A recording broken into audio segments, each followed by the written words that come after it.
मैं सूरज वर्मा स्वागत करता हूं आप सभी का एक नई वीडियो में। आज की वीडियो में मैं आप सभी को क्लास 7 के प्रश्नावली 3.1 के सभी क्वेश्चनों को सॉल्व कराऊंगा। अगर आप सभी को प्रश्नावली 3.1 के किसी भी क्वेश्चन को सॉल्व करने में समस्या आ रही है तो आपको इस वीडियो को बड़े ध्यान से देखना है। इस वीडियो के अंदर मैं आप सभी को स्टार्टिंग से लेकर के बिल्कुल लास्ट तक के जितने भी क्वेश्चन हैं सबको एक ही वीडियो में हल कराऊँगा और सबका बहुत ही आसान तरीके से समाधान करना सिखाऊँगा। इसके पीछे की जितने भी एक्सरसाइजें हैं सबको मैंने हल करा दी है। अगर आपको उसकी प्लेलिस्ट चाहिए तो आप हमारे चैनल पर जाएंगे तो आपको मिल जाएगी। इसके अलावा मैंने उसको कमेंट बॉक्स में, डिस्क्रिप्शन बॉक्स में और इन स्क्रीन पर हर जगह लगा रखा है। उसकी मदद से भी आप उस प्लेलिस्ट को पा सकते हैं। आइए अभी हम देखते हैं हमारी जो प्रश्नावली 3.1 है इसको किस प्रकार से सॉल्व करना है। प्रश्नावली 3.1 का पहला नंबर क्वेश्चन आपको दिया गया है, अपनी कक्षा के किन्हीं 10 विद्यार्थियों की ऊंचाइयों का परिसर ज्ञात कीजिए। तो यहाँ पर आपको क्या करना है, अपनी कक्षा के 10 विद्यार्थियों की ऊंचाई का परिसर ज्ञात करना है। अब हमको अपनी कक्षा के 10 विद्यार्थियों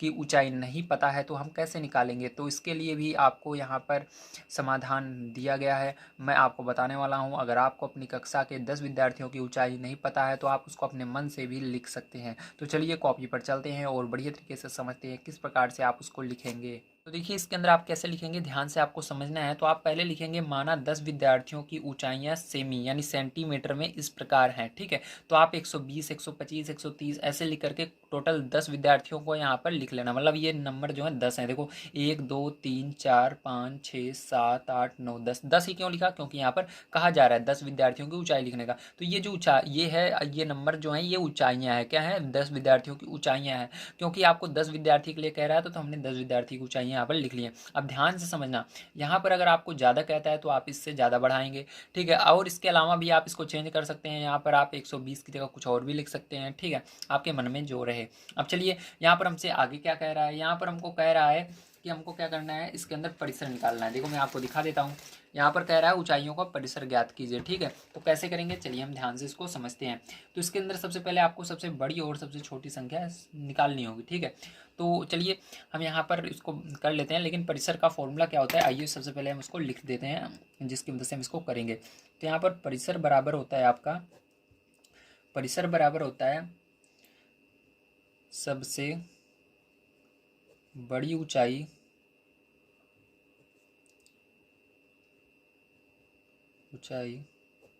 माइनस सबसे छोटी ऊंचाई।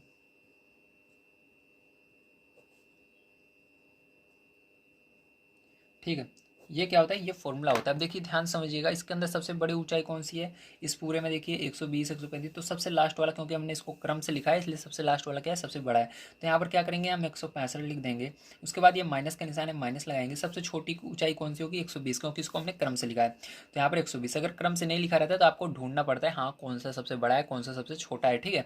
अब इसके बाद क्या करना है, आपको इसको माइनस कर देना है। तो देखो यहाँ पर आपको माइनस करना है, ठीक है। तो 5 में से 0 जाएगा तो 5 ही आएगा, और यहाँ पर 6 में से 2 जाएगा 4 आएगा, 1 में से 1 जाएगा 0 आएगा। तो आपका आंसर क्या आ जाएगा, आपका यहाँ पर आंसर आ जाएगा 45 सेंटीमीटर, ठीक है। सेंटीमीटर में क्योंकि सभी ऊंचाइयाँ थी तो यहाँ पर आपको सेंटीमीटर लगाना जरूरी है, ठीक है। तो यहाँ पर यही आंसर हो जाएगा, ठीक। तो इस प्रकार से आप कर सकते हो, या आप इसके अलावा लिख दीजिएगा इन 10 विद्यार्थियों की ऊंचाई का परिसर 45 सेंटीमीटर है, ठीक है। तो ये केवल इतना भी करोगे तो आपका आंसर सही रहेगा, ठीक है। तो यहाँ पर आप लिखो या इतना करके छोड़ दोगे तब भी सही है। तो चलिए इसके बाद सेकंड नंबर क्वेश्चन पर चलते हैं, उसको पढ़ते हैं और उसको भी सॉल्व करते हैं। तो सेकंड नंबर क्वेश्चन आपको दिया गया है, कक्षा के एक मूल्यांकन में प्राप्त किए गए निम्नलिखित अंकों को एक सारणीबद्ध रूप में संगठित कीजिए, ठीक है। तो इसको सबसे पहले आपको क्या करना है, सारणीबद्ध रूप में आपको संगठित करना है, मतलब लिखना है, ठीक है। तो चलिए करते हैं। उसके बाद इसके अंदर आपके 4 क्वेश्चन है, इसको भी हम सॉल्व करेंगे। तो देखिए यहाँ पर मैंने क्या किया है, एक टेबल बनाई है जिसके अंदर मैंने एक कॉलम बनाया है अंक का, एक कॉलम बनाया है मिलान चिन्ह का, और एक कॉलम बनाया है बारंबारता का, ठीक है। अब इसके अंदर क्या करना है हमको, यहाँ पर हमको अंक जितने भी हैं उनको लिखना है। सबसे पहले 1 से शुरू करते हैं, ठीक, देखते हैं 1 है क्या इसके अंदर। तो चलिए मैं आपको दिखा देता हूँ। सबसे पहले देखिए इसके अंदर आपका 1 है यहाँ पर, ठीक है। तो 1 ये रहा, तो 1 लिखेंगे सबसे पहले, ठीक है। इस प्रकार से आपको उसके अंदर देख के लिखना है, जो अंक रहेगा उसी को लिखना है, जो नहीं है उसको छोड़ दीजिए, ठीक। तो 1 है। अब देखो मिलान चिन्ह कैसे बनाते हैं, अगर 1 है तो एक लाइन इस तरह से आपको सीधी खींच देनी है, ठीक है। अब बारंबारता मतलब कितनी बार 1 है, तो 1 कितनी बार है, केवल एक बार है, ठीक है। एक कितनी बार है, केवल एक बार है, तो यहाँ पर एक बना देते हैं। तो इसको मैं एक इस तरह से बना देता हूँ ताकि जो हमारी ये लाइन है अलग दिखे। अब देखो इसके बाद देखते हैं 2 है क्या, हाँ 2 है। तो 2 कितनी बार है, 2 आपका 2 बार है। ठीक है, आप देख लीजिए अपनी बुक में 2 कितनी बार है, 2 बार है। तो यहाँ पर हम 2 लिखेंगे और यहाँ पर 2 बार है, इसलिए क्या लिखेंगे, 2 लिख देंगे। ठीक है, इसी तरह से आप देखेंगे 3, तो 3 हमारा है क्या, हाँ है। तो कितनी बार है, केवल एक बार है, तो 1 लिखिएगा यहाँ पर, और यहाँ पर भी 1 लिख दीजिए। इसी तरह से आइए मैं सारी चीज़ें लिख लेता हूँ, उसके बाद आपको दिखाता हूँ। तो देखिए यहाँ पर जो जो चीज़ें थी सबको मैंने लिख लिया। अब यहाँ पर आइए अब इसको देखते हैं आगे, जो अगला क्वेश्चन है इसके अंदर नीचे वो क्या दिया गया और उसको भी कर लेते हैं। ठीक, तो इस प्रकार से आपको लिख देना है। देखो 5 है जो है 5 बार, इसको समझिए। तो यहाँ पर 1 2 3 4 लाइन इस तरह खींचना है, 1 लाइन इस तरह, 5 लाइन हो गई ना, तो 5 बार है। ठीक है, इसका मतलब ये होता है। अब चलो देखते हैं आगे। तो यहाँ पर नीचे आपको दिया गया है, देखिए ध्यान से दिया गया है पहला नंबर, सबसे बड़ा अंक कौन सा है, सबसे बड़ा कौन सा अंक है। तो यहाँ पर सबसे बड़ा कौन सा अंक है आपको इसको बताना है। तो देखो इसके अंदर सबसे बड़ा अंक आपको इसमें बारंबार, एक सेकंड, सबसे बड़ा अंक इसके अंदर कौन सा है, ठीक, इसको बताना है। तो देखिए इसके अंदर 1 है, 2 है, 3 है, 4 है, 5 है, इस तरह से आपके कहाँ तक है, 9 तक पूरे अंक है। तो सबसे बड़ा इसमें से कौन सा होगा, 9 होगा। तो आंसर क्या हो जाएगा इसका, 9 हो जाएगा। सबसे बड़ा अंक कौन सा है, क्योंकि अंक कह रहा है तो आपको अंक वाले में देखना है। देखो यहाँ पर अंक लिखा हुआ है ना, तो इसमें देखना है सबसे बड़ा कौन सा है। अगर आपको कहता है बारंबारता में कौन सा बड़ा है, तो इस बारंबारता वाले में देखते हैं। हमको अंक कह रहा है तो इसमें देखेंगे, तो अंक में सबसे बड़ा कौन सा है, 9 है। तो पैर जो यहाँ पर क्या करना है, आपको आगे लिख लेना है। ठीक है, तो यहाँ पर चलिए लिख लेते हैं हम पहले में, क्या आएगा इसका उत्तर, इसका उत्तर 9 आएगा। क्या आएगा, 9 आंसर आएगा। ठीक है, पहले वाले का। चलो इसके दूसरे वाले पर चलते हैं, उसको पढ़ते हैं और उसको भी कर लेते हैं। तो दूसरा नंबर क्वेश्चन जो इसका है आपको दिया गया है, सबसे छोटा अंक कौन सा है। ठीक है, तो सबसे छोटा अंक इसके अंदर कौन सा है, देखो 1 है। ठीक है, तो यहाँ पर 1 लिख देना, यही क्या हो जाएगा, इसका आंसर हो जाएगा। चलिए इसके बाद इसके तीसरे नंबर क्वेश्चन पर हम चलते हैं और इसको देखते हैं। तीसरा नंबर क्वेश्चन है, यहाँ पर आपको दिया गया है, इन आंकड़ों का परिसर क्या है। तो परिसर मैंने अभी आपको निकालना बताया, किस प्रकार से निकाला जाता है, सबसे छोटा अंक में से सबसे बड़ा अंक, सॉरी सबसे बड़े वाले में से सबसे छोटा अंक माइनस किया जाता है। ठीक है, तो यहाँ पर लिखेंगे बड़ा अंक परिसर बराबर, परिसर बराबर बड़ा अंक माइनस छोटा अंक। ठीक है, इस तरह से आपको लिखना है। अब देखो ध्यान से, यहाँ पर सबसे बड़ा अंक कौन सा है इसके अंदर, बड़ा अंक मैंने अभी बताया 9 है, और छोटा अंक कौन सा 1 है। तो इसको घटा देना, तो आपका यहाँ पर परिसर आ जाएगा, कितना आएगा आपका परिसर, 8 आ जाएगा। यही क्या हो जाएगा, आपका आंसर हो जाएगा। चलिए इसके बाद 4 नंबर का यहाँ पर क्वेश्चन देखते हैं क्या दिया गया है। तो 4 नंबर का क्वेश्चन आपको दिया गया है, अंक गणितीय माध्य ज्ञात कीजिए। तो आपको माध्य ज्ञात करना है। तो माध्य ज्ञात करने के लिए हमको क्या करना पड़ता है, चलिए हम आपको बता देते हैं। तो यहाँ पर माध्य बराबर फॉर्मूला होता है सभी अंकों का योग बटे कुल संख्या। ठीक है, सभी अंकों का योग बटे में कुल कितनी संख्याएं हैं। ठीक है, संख्या। अब देखो ध्यान से, आपको क्या यहाँ पर लिखना है, ध्यान से आप समझिएगा। तो यहाँ पर आपको सभी अंकों का योग करना है। ठीक है, तो इसके लिए आपको यहाँ पर कहीं पर कुछ नहीं करना है, योग यहाँ पर करना है। ठीक है, 4 जोड़ना, 4 और 6 जोड़ लेना, 10 हो जाएगा, 10 में 7 जोड़ना 17 हो जाएगा, 17 में 5 जोड़ना, फिर 3 जोड़ना। तो इस तरह से सबको जोड़ लेना है, इन सभी अंकों को। ठीक है, तो जब सबको जोड़ लोगे तो आपका यहाँ पर आ जाएगा 110। ठीक है, 110 आ जाएगा। और सब आपको जोड़ने के बाद आपको बटे लगा लेना है, क्योंकि यहाँ पर बटे है। ठीक, सभी अंकों का योग हमने कर लिया, कितना है 110 आया, फिर बटे लगाना। कुल कितनी संख्या गिन लो, कितनी संख्या है, 1 2 3 4 5 6, इस तरह से गिनना, 20 संख्या है। कितनी है, 20 है। तो यहाँ पर बटे में क्या लिखेंगे, 20 लिख देंगे। अब 20 से हम भाग दे देंगे इसके अंदर। ठीक है, तो 0 से 0 कट जाएगा आपका, और यहाँ पर आपका बच जाएगा 11 बटे में 2। ठीक है, 2 से भाग दे देना इसके अंदर। तो 2 से भाग दे दोगे तो आपका कितना आएगा, ध्यान से अब देखिए। तो यहाँ पर देखो 2 से भाग दोगे तो 2 पंचे 10, 5 बार में जाएगा, फिर से यहाँ पर दशमलव लगाकर 0 बढ़ाओगे तो 10 हो जाएगा, 2 पंचे 10, तो 5.5 आएगा। लेकिन आपकी बुक में आंसर 5.5 नहीं आ रहा है, तो इसके अंदर आप क्या करना, केवल ये जो है दशमलव के पहले वाला अंक आ रहा है, मतलब 5 आ रहा है, तो इसी को लिख देना 5। ठीक है, अगर इतना लिखोगे तब भी सही है, अगर बुक वाला लाना चाहते हो तो आप पीछे दशमलव वाली संख्या को मत लिखना, केवल 5 लिख देना। ठीक है, पूर्ण संख्या को 5 है, तो इसको नहीं लिखेंगे, जो हमारा पीछे दशमलव 5 है इसको हटा देना। तो यही आंसर आ रहा है। तो वही, अब चलते हैं इसके बाद अगले क्वेश्चन पर, जो है हमारा तीसरा नंबर क्वेश्चन। ये आपका था, सेकंड नंबर का क्वेश्चन समाप्त होता है। अब चलिए तीसरे नंबर क्वेश्चन पर चलते हैं, उसको पढ़ते हैं और उसको भी हम सॉल्व करते हैं। तो देखिए तीसरा नंबर क्वेश्चन आपको दिया गया है, प्रथम 5 पूर्ण संख्याओं का माध्य ज्ञात कीजिए। तो प्रथम 5 पूर्ण संख्याओं का माध्य ज्ञात करना है। तो पूर्ण संख्याएं आपको पता है 0 से स्टार्ट होती है और अनंत तक जाती है, 0 1 2 3 4 5 6, इस तरह से ये पूर्ण संख्याएं होती हैं। पूर्ण संख्या में 0 भी आता है, आपको जो याद है, ठीक है। तो चलो अब देख लेते हैं इसका माध्य किस प्रकार से निकालेंगे। तो देखिए यहाँ पर आपको लिखना है प्रथम 5 पूर्ण संख्याएं बराबर, तो आपको पता है मैंने बताया 0 1 2 3 4, इस तरह से ये चलता जाता है और कभी भी समाप्त नहीं होती है, ठीक। लेकिन हमको 5 कह रहा है तो 5 संख्याएं लिखेंगे 0 से लेकर 4 तक।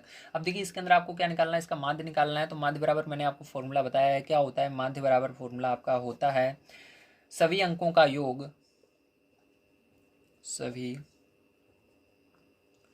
अंकों का योग बटे में कुल संख्याएं, ठीक है।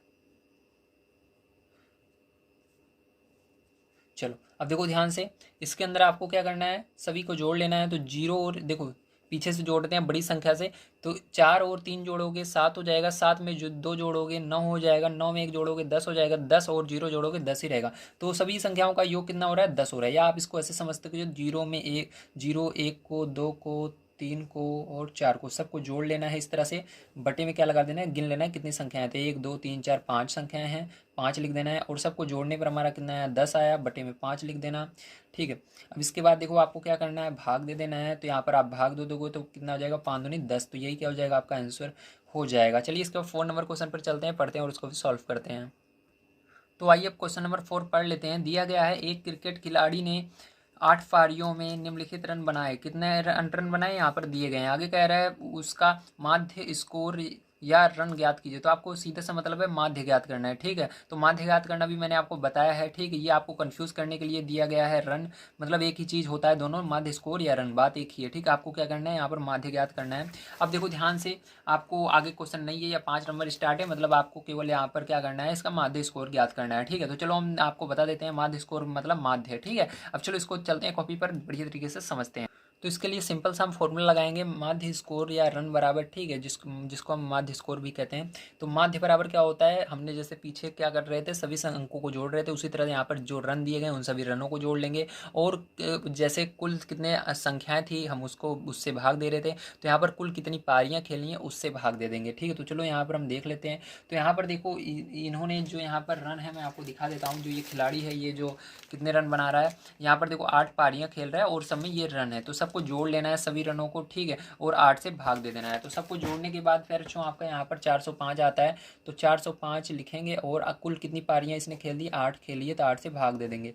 तो 8 से जब आप इसके अंदर भाग दोगे तो आपका यहाँ पर आ जाएगा 50.625, ठीक है, ये आ रहा है। लेकिन आपको यहाँ पर आंसर केवल 50 आ रहा है, तो हम दशमलव के पीछे वाली संख्या को नहीं लिखेंगे, क्योंकि हमको केवल यहाँ पर पूर्ण संख्या चाहिए। तो यहाँ पर हम केवल 50 लिखेंगे, पूर्ण संख्या यानी जिसके अंदर दशमलव ना लगा हुआ हो, ठीक है। तो हमको केवल दशमलव छोड़ करके सभी आगे वाले को लिख लेना है। तो यहाँ पर केवल 50 लिख लेंगे, ठीक। तो यहाँ पर रन लगाना जरूरी है, तो यहाँ पर रन भी आप लगा सकते हो, या 50 लिख दोगे तब भी सही है, ठीक है। तो ये हो गया आपका आंसर। अब चलिए इसके बाद देख लेते हैं हम 5 नंबर का क्वेश्चन क्या दिया गया और उसको किस प्रकार से करेंगे। तो 5 नंबर, चलिए अब देखते हैं 5 नंबर क्वेश्चन क्या दिया गया और इसको किस प्रकार से करेंगे। तो 5 नंबर क्वेश्चन दिया गया, निम्नलिखित सारणी प्रत्येक खिलाड़ी द्वारा 4 खेलों में अर्जित किए गए अंकों को दर्शाती है। तो यहाँ पर देखो जो खिलाड़ी ABC हैं वो कितने खेल खेले हैं, 1 2 3 4 खेल खेले हुए हैं, और कितने कितने रन बनाए हुए हैं यहाँ पर आपको दिया गया है, ठीक है। तो चलिए अब इसको ध्यान से हम देखते हैं, मतलब कितने अंक बनाए हुए हैं। अंक मतलब रन ही होता है, आपको पता है। अब चलो देखो इसके अंदर पहला नंबर क्वेश्चन आपको दिया गया है, प्रत्येक खेल में ए द्वारा अर्जित औसत अंक ज्ञात करने के लिए माध्य ज्ञात किए। तो आपको क्या करना है, ए का माध्य ज्ञात करना है। तो चलिए ए का माध्य ज्ञात कर लेते हैं पहले। तो देखिए माध्य निकालने के लिए हम यहाँ पर पहले में क्या लिखेंगे, माध्य बराबर ए द्वारा अर्जित अंकों का योग। ए ने कितने कितने रन बनाए हैं उनका योग कर लेना है। तो चलिए हम देख लेते हैं। तो ए ने देखिए यहाँ पर ए ये है, ए ने खेल ए में 14 रन बनाया, 2 में 16, फिर 3 में 10 और 4 में 10। तो सबको जोड़ लेना है, 14 16 10 10, ठीक है। तो यहाँ पर हम जोड़ लेते हैं 14 16 10 10, इस तरह से आपको क्या करना है, जोड़ लेना है, ठीक है। और बटे में क्या लिख देना है, कुल खेल कितने खेले हैं, देखो 1 2 3 4 खेल खेले हैं, ठीक है, 4 लिख देंगे। अब चलो इसके आगे हम देखते हैं। तो आपको इसको जोड़ लेना है। तो जोड़ने के बाद यहाँ पर आपका आ जाएगा 50, 50 के अंदर आपको 4 से भाग दे देना है। 4 से भाग दे दोगे तो आपका यहाँ पर आंसर आ जाएगा 12.5, कितना आएगा, 12.5 आ जाएगा। यही क्या हो जाएगा, आपका आंसर हो जाएगा। अब चलिए सेकंड नंबर का इसका क्वेश्चन देखते हैं क्या दिया गया है। तो देखिए इसका सेकंड पार्ट दिया गया है, प्रत्येक खेल में सी द्वारा अर्जित माध्य अंक ज्ञात करने के लिए आप कुल अंकों को 3 से भाग देंगे या 4 से, ठीक है, आपसे पूछा जा रहा है। तो देखो सी कहाँ पर है, सबसे पहले ये देखो सी यहाँ पर है, ठीक है। अब जो जो खिलाड़ी सी है उसने कितने खेल खेले हैं ये जरूरी है। देखो इसने एक पहला वाला खेल खेला, दूसरा वाला खेला, लेकिन तीसरा वाला नहीं खेला है, चौथा वाला खेला है। तो टोटल 1 2 3 खेल खेले हैं, तो हम यहाँ पर 3 से भाग देंगे। जितने खेल खेले रहते हैं उतने से भाग देते हैं, भले उसमें 0 रन बना है, ठीक है। लेकिन इसके अंदर इसने ये वाला खेल छोड़ दिया है, ठीक है, इसलिए हम क्या करेंगे 1 2 3 से ही भाग देंगे। तो आप इस तरह से लिख दीजिएगा, सी ने मात्र 3 खेल खेले हैं, इसलिए कुल अंकों को 3 से भाग देंगे, ठीक है। अब चलो इसके बाद इसके तीसरे नंबर क्वेश्चन पर चलते हैं, उसको पढ़ते हैं और उसको भी सॉल्व करते हैं।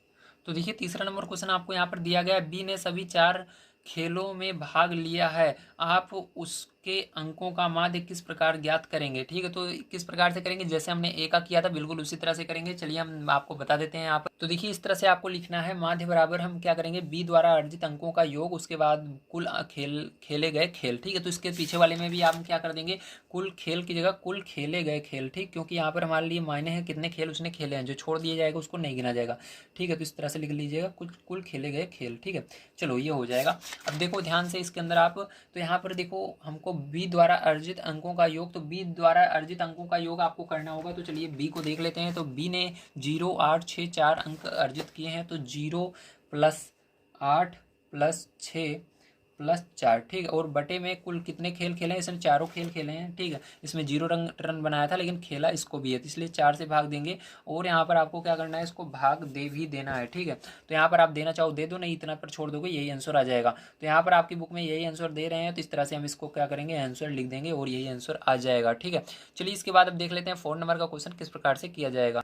तो देखिए एक सेकंड, इसके आगे भी आपकी बुक में दिया गया, मैंने ध्यान नहीं दिया। तो यहाँ पर देखो क्या करेंगे, सबको जोड़ लेंगे। तो यहाँ पर 8 6 14, देखो 8 और 6 जोड़ोगे तो 14, 14 में 4 जोड़ोगे तो 18 हो जाएगा, और बटे में 4 है तो 4 लिख देंगे, बटे में 4 लिख देंगे, ठीक इस तरह से।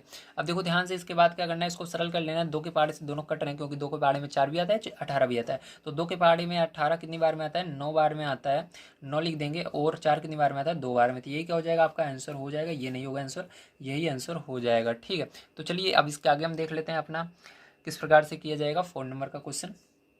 तो देखिए 4 नंबर का क्वेश्चन है, किसका प्रदर्शन सबसे अच्छा रहा। तो देखो इसके अंदर सबसे ज़्यादा देखो कौन सबसे बढ़िया खेल रहा था। देखो खेल एक में इसने 14 रन ए ने बनाया, बी ने 0 बनाया, सी ने 8 बनाया, सबसे बढ़िया ए ने बनाया। इसके अंदर भी देखो 16 रन 8 रन 11 रन, तो ये ए नंबर में ने ज़्यादा बढ़िया बनाया। इसने 10 रन, इसने 6, इसने नहीं खेला 10, मतलब ए का देखो प्रदर्शन सबसे बढ़िया था, इसका स्कोर सबसे ज़्यादा आ रहा है, ठीक है। तो इसके अंदर क्या करेंगे, हम लिखेंगे ए का प्रदर्शन सबसे बढ़िया रहा, ठीक है। तो यहाँ पर हम लिख लेते हैं ए का प्रदर्शन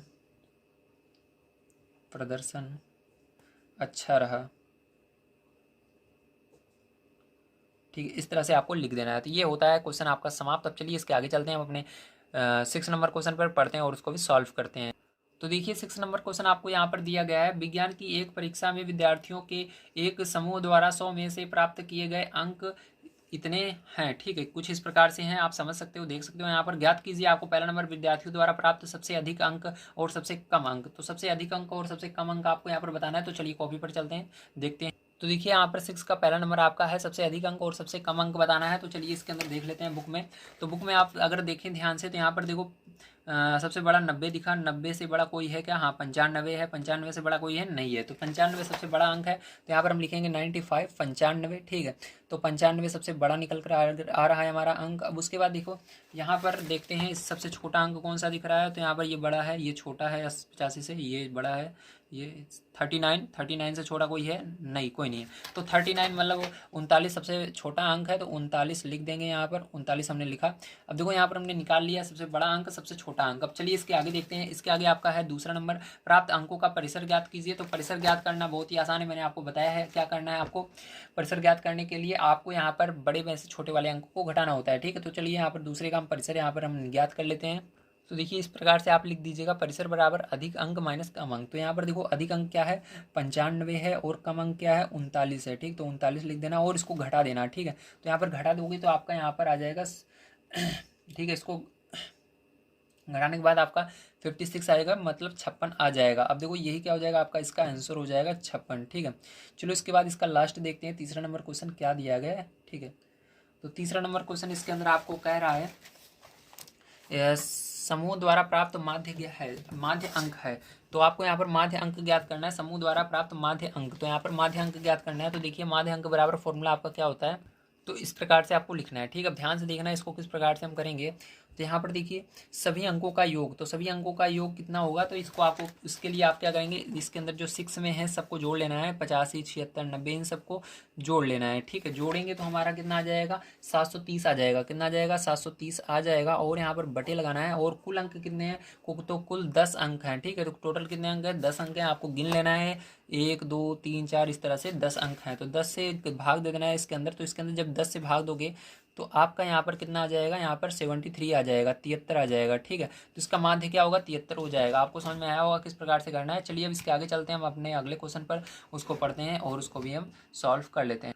तो देखिए 7 नंबर क्वेश्चन दिया गया है आपको, 6 क्रमागत वर्षों में एक स्कूल में विद्यार्थियों की संख्या निम्नलिखित थी। ठीक, तो इस प्रकार से विद्यार्थियों की संख्या थी एक स्कूल में, इस समय काल में, मतलब वर्तमान की बात हो रही है, स्कूल में विद्यार्थियों के माध्य संख्या ज्ञात कीजिए। तो आपको सिंपल सा इसका माध्य ज्ञात करना है। तो चलिए माध्य बराबर हम फॉर्मूला लिख लेते हैं। तो इसके लिए आप यहाँ पर लिखेंगे माध्य बराबर, ठीक है, आपको यहाँ पर लिख लेना है, माध्य बराबर विद्यार्थियों की संख्या का योग, जो विद्यार्थियों की संख्या है उसका योग करना है, और बटे में कुल वर्ष। ठीक है, तो यहाँ पर देखो विद्यार्थियों की संख्या हमको दी गई है यहाँ पर। ठीक है, इन सबको क्या करना है, हर वर्ष कितनी कितनी रहती है इसको जोड़ लेना है, और बटे में कितने वर्ष की बात हो रही है, तो 6 वर्ष की बात हो रही है। देखो 1 2 3 4 5 6, ठीक है, 6 वर्ष की। तो यहाँ पर हम सबको जोड़ लेते हैं। तो जोड़ने पर आपका आ जाएगा 12,348 आ जाएगा। ठीक है, कितना आएगा, 12,348 आएगा। और इसके बाद क्या करना है, भाग दे देना है आपको, कितने से, 6 से भाग दे देना है। तो देखिए यहाँ पर 6 से जब हम भाग देंगे, ठीक, तो हमारा कितना आता है, तो 6 से भाग देने पर आपका यहाँ पर आ जाएगा 2058। कितना आ जाएगा, 2058। और यही क्या हो जाएगा, आंसर हो जाएगा। चलिए इसके बाद आगे देखते हैं। तो इसके अंदर 7 नंबर का क्वेश्चन होता है आपका समाप्त। अब इसके अंदर हम देखते हैं अपना 8 नंबर का क्वेश्चन। तो 8 नंबर क्वेश्चन दिया गया, एक नगर में किसी विशेष सप्ताह के 7 दिनों में हुई वर्षा mm में निम्नलिखित रूप से रिकॉर्ड की गई। तो इस प्रकार से रिकॉर्ड की, मंगलवार को 0.0, सोमवार को 0.0, मंगलवार को 12.2 और बुधवार को 2.1। इस प्रकार से वर्षा यहाँ पर मापी गई। ठीक है, अब देखो यहाँ पर आपको इसके अंदर 3 सवाल दिए गए हैं। उपयुक्त आंकड़ों से वर्षा का परिसर ज्ञात करना है, आपको माध्य ज्ञात करना है। ठीक है, कितने दिन वर्षा माध्य वर्ष से कम हुई। ठीक है, तो आपको इसको भी बताना है। तो चलिए देखते हैं किस प्रकार से इसको करेंगे। तो देखिए परिसर निकालने के लिए हम क्या करते हैं, यहाँ पर बड़ी संख्या से छोटी संख्या में मतलब घटा देते हैं। ठीक, तो बड़ी संख्या को छोटी संख्या से घटाएंगे। तो देखो इसके अंदर सबसे बड़ी संख्या कौन सी है, तो 20.5 है, और सबसे छोटी हमारी कौन सी है, 0.0 है। तो यहाँ पर 20.5 से हम क्या करेंगे, 0.0 को घटा देंगे। आपको पता है 0 में से 0 घटाने पर, 0 में से किसी भी संख्या को 0 से घटाने पर वही संख्या आ जाती है, क्योंकि 0 का मतलब कुछ भी नहीं होता। तो यहाँ पर 20.5 ही आपका आ जाएगा, यही आंसर हो जाएगा। चलिए इसके बाद देखते हैं इसका सेकंड नंबर का क्वेश्चन क्या दिया गया और उसको किस प्रकार से करेंगे। सेकंड नंबर का क्वेश्चन यहाँ पर दिया गया है, इस सप्ताह की माध्य वर्षा ज्ञात कीजिए। तो इस सप्ताह मतलब ये इस 7 में से आपको ज्ञात करना है। तो माध्य बराबर मैंने आपको बताया है। ठीक है, क्या करना है, तो माध्य बराबर आपको पता है, आप क्या करेंगे, यहाँ पर सभी दिनों का योग। ठीक है, यहाँ पर लिखेंगे सभी दिनों का योग बटे में कुल दिन। ठीक है, सभी दिनों का योग बटे में कुल दिन। तो इस प्रकार से आपको लिखना है, सभी अंकों का योग करना है और उसके बाद कुल दिन कितने हैं इसको लिखना है। ठीक, तो देखिए सभी अंकों का योग हम यहाँ पर कर लेते हैं। तो इन सबको आपको जोड़ लेना है। तो यहाँ पर सबको अगर आप जोड़ लोगे, ठीक है, तो ये आपको ऐड कर लेना है। तो ऐड करने के बाद आपका कितना आ जाएगा, यहाँ पर 41.3 आ जाएगा। बटे में कुल कितने दिन है, तो सप्ताह में केवल 7 दिन होते हैं। तो यहाँ पर 7 दिनों का दिया गया है, आप गिन भी सकते हो, 1 2 3 4 5 6 7। तो इस प्रकार से गिन लेना। तो यहाँ पर भाग देने पर आपका कितना आएगा, तो यहाँ पर जब आप भाग देते हो इसके अंदर, तो यहाँ पर देखते हैं कितना आता है। तो यहाँ पर भाग देने पर आपका 5.9 आएगा। तो यही क्या हो जाएगा, आपका आंसर हो जाएगा। उम्मीद है आप सभी को समझ में आया होगा किस प्रकार से करना है।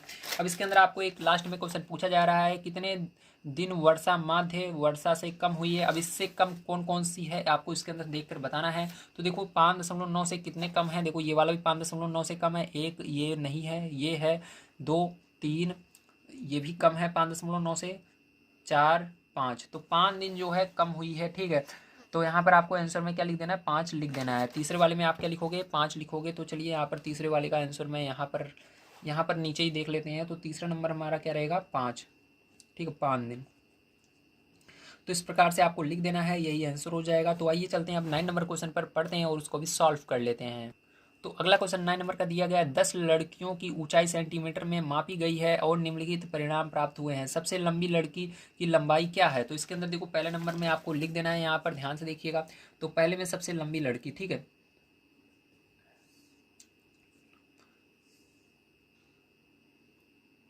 लंबी लड़की। तो देखिए इसके अंदर आपके 3 क्वेश्चन दिए गए हैं पहले वाले। तो इसके अंदर सबसे बड़ी सबसे आपको लंबी लड़की की ऊंचाई लंबाई बतानी है। तो इसके अंदर देखो सबसे लंबी लड़की की लंबाई क्या है? तो सबसे लंबी कौन सी है? 50, 150, 151, 151, 151। सबसे बड़ा 151 है। तो यहाँ पर क्या हो जाएगा? 151 हो जाएगा, ठीक है। 151 सेंटीमीटर में है तो सेंटीमीटर लगा देना। सबसे छोटी लड़की 135 सबसे छोटा है, 135, 128 सबसे छोटा है, 128, 128, 128।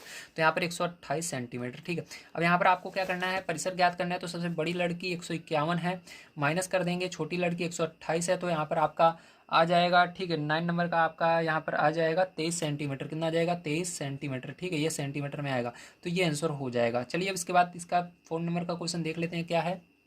तो देखिए अगला क्वेश्चन हमारा है, लड़कियों की माध्य ऊंचाई लंबाई ज्ञात कीजिए, ठीक। तो आपको इसको लिए क्या करना है? लंबाई का योग कर लेना है। तो सबको हम जोड़ लेते हैं यहाँ पर।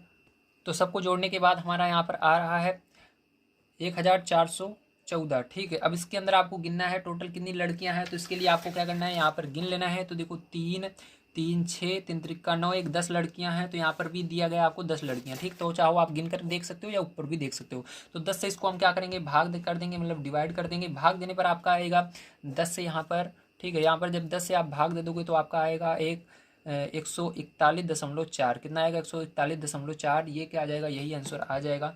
अब इसके अंदर चलिए अब देखते हैं लास्ट वाला क्वेश्चन क्या दिया गया है, उसको किस प्रकार से करेंगे। तो यहाँ पर सेंटीमीटर हम डाल देते हैं।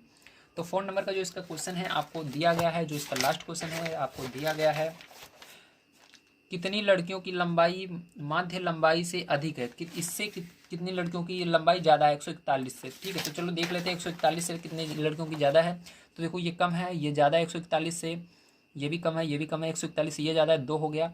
ये भी कम है, ये ज़्यादा है, 3 हो गया, 4 हो गया, 5 हो गया, ठीक है। तो ज़्यादा कह रहा है तो इसलिए 141 नहीं लेंगे, क्योंकि यहाँ पर 141.4 है, ठीक है। तो हमारे पास यहाँ पर टोटल कितनी लड़कियों का आया है? यहाँ पर टोटल हमारे पास 5 लड़कियों का आया है, ठीक है। देखो 1 हो गया, ये 2 हो गया, ये, ठीक है। 141, 3, 4 और ये 5, ठीक है। तो यहाँ पर 5 हो जाएगा। तो आपका आंसर 5 नंबर का यहाँ पर लिख दीजिएगा, 5 लड़कियाँ, ठीक है। ये आंसर हो जाएगा। तो उम्मीद है आप सभी को समझ में आया होगा। चलिए इसके बाद हम मिलते हैं आपसे अगली वीडियो में। अगर आप सभी को वीडियो पसंद आया हो तो प्लीज़ लाइक कीजिएगा, चैनल को सब्सक्राइब कीजिएगा। वीडियो देखने के लिए धन्यवाद। आप सभी का दिन शुभ हो। Thank you very much.